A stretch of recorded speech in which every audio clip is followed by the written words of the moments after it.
Kaling suny tma B-52 jong United States kalahap no tang hadin kindiat por bakalami na Edwards Air Force Base ha California. Kani kajingja kalajia kat ba kaling suny kadang don ha kajing persang pat ba ni ka routine test mission. Kat kum kijing alum jing tip baro prangut ki badon po kaling suny kila du no yala kajing im. Kibor panya kaling suny bat kibor pahara kidang penlong ya kajing tokit kapapanya banlap ya kadaw jong kani kajingja kapasngusi. Hakaway pat ka khubor u President ka Amerika Donald Trump ulapan bana ba ladap bansoy ya kajingya snutu obat kari Iran. Katkum gani kajingya kot ka Strait of Hormuz ka badai kalenti ka bokong santam ha kajingya jingyang kajingya di thiet pateng ha ka perthai kan plebyang na kabenta kajingya ling khai klem da siu khajna hadin ba ka Iran kala pendep ya kajing ko no ya kimain kibadon hapo kaduriaw. Syuk ke Amerika kan weng no ya ka naval blockade kabalabu persya ya ka Iran hadin ke jingsoi padba kabalabu banlong ha kasingi thoding.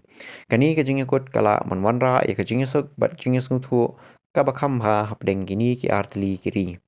Menteri rang badu ke Israel pat Benjamin Netanyahu ulong ba ke jingya trailang hapdeng ke Amerika bat ke Israel kalala ban khanglat ya ke jingma kabala ban mi na ke program nuklear jong ke Iran.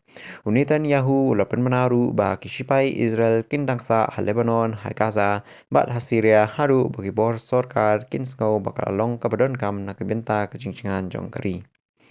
Ha Europe pat Menteri rang badu ke Britain Keir Starmer ulapan bana ba Great Britain kan ai yo enrich uranium sha ki nuclear power plant jong ke Ukraine. Nalor kata ke Britain kan buru sa kawai pat ki sanctions persya ya ke Russia ban nang pen klan ya ke jingpen bor halor katma kabadang ya hadu menta hapdeng ke Russia bat ke Ukraine.